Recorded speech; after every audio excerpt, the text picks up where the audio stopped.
sa gitna ng pinaigting na kampanya ng Commission on Elections kontra pagbebenta ng boto. Paul Body naglabas ng resolusyon para sa pagpapatupad ng warrantless arrest sa oras na may naaktuhang sangkot sa vote buying at selling.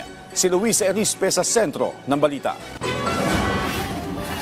Wala nang kawala sa kamay ng batas ang mga mahuhuling sangkot sa vote buying o pagbili ng boto sa araw ng halalan. Kasunod ito ng inilabas na resolusyon ng Commission on Elections na agad aarestuhin ang sinumang bumibili o nagbebenta ng boto. Kasama rin dito ang mga umaabuso sa pondo ng gobyerno. Sa resolusyon number 11104 na inilabas ng komisyon, ipinaliwanag dito na kahit walang waranto basta't huli sa akto na bumibili ng boto, maaaring agad posasa ng pulis at dalhin sa presinto. Kukumpiskahin din ng mga pulis ang pera na posibleng ginagamit sa vote buying, kasama na ang sample ballots, campaign materials o kahit anong uri pa ng ipinamimigay para magamit sakaling diretso isampa ang kaso sa korte. Ipinatupad na naman ng COMELEC ang kaparehas na panuntunan noong barangay at SK elections noong 2023 at ipatutupad lang itong muli ngayong midterm elections. Samantala, laman din naman ng kaparehas na resolusyon ang panuntunan na sinasabing magkakaroon na ng ayuda ban 10 araw bago ang botohan sa May 12.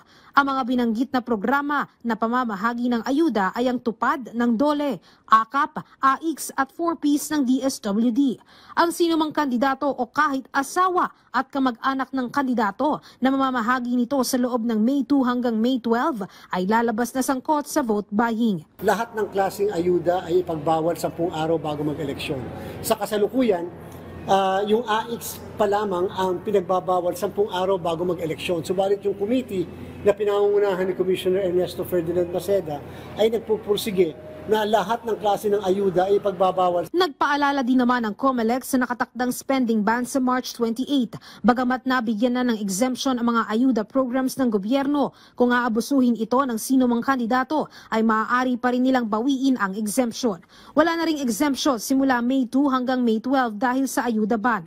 Para naman sa AKAP, sa ngayon, hinihintay pa nila ang guidelines ng programa mula sa DSWD para tuluyan itong ma-exempt. Maaaring in-approve namin yung pagdidistribute ng AKAP during the campaign period of 45 days before the election, pero yun ay conditional. Pag hindi na i-submit sa amin yung requirement na hinihingi namin, hindi po magiging effective yung pong mismong implementasyon nito. Luisa Erispe para sa Pambansang TV sa Bagong Pilipinas.